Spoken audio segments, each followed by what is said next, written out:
सुभाष चंद्र बोस भारत के महान देशभक्त थे। भारत के स्वतंत्रता के लिए संघर्षरत सेनानियों में जब भी गिनती की जाएगी, इन्हें सर्वोच्च स्थान प्राप्त होगा। अद्भुत देशप्रेम एवं निष्ठा के कारण समस्त विश्व में आज भी इन्हें बड़े सम्मान के साथ याद किया जाता है। भारतवासियों को ब्रिटिश शासकों के खिलाफ उनकी शक्ति का एहसास सर्वप्रथम इनके ही नेतृत्व में हुआ था। सुभाष चंद्र बोस का जन्म 23 जनवरी 1897 ईस्वी को उड़ीसा राज्य के कटक नामक स्थान पर हुआ था। इनके पिता वहां के एक प्रसिद्ध वकील थे।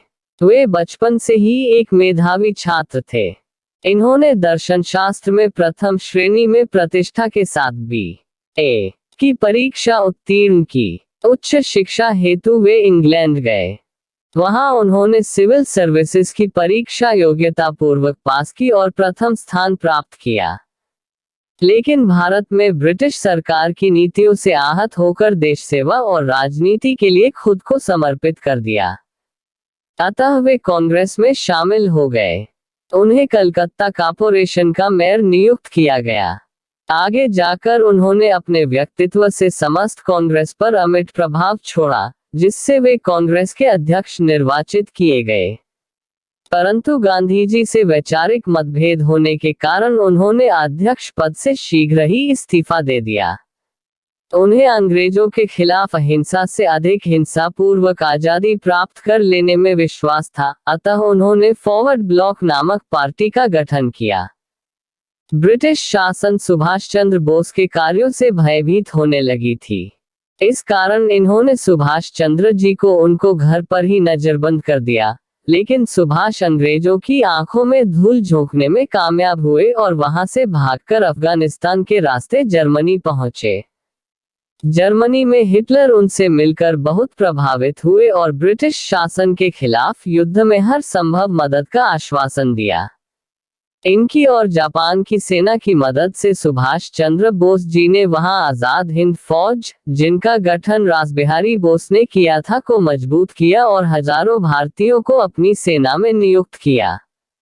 इस सेना का एक ही उद्देश्य था, जान गंवाकर भी भारत की भूमि से अंग्रेजों को निकाल बाहर करना।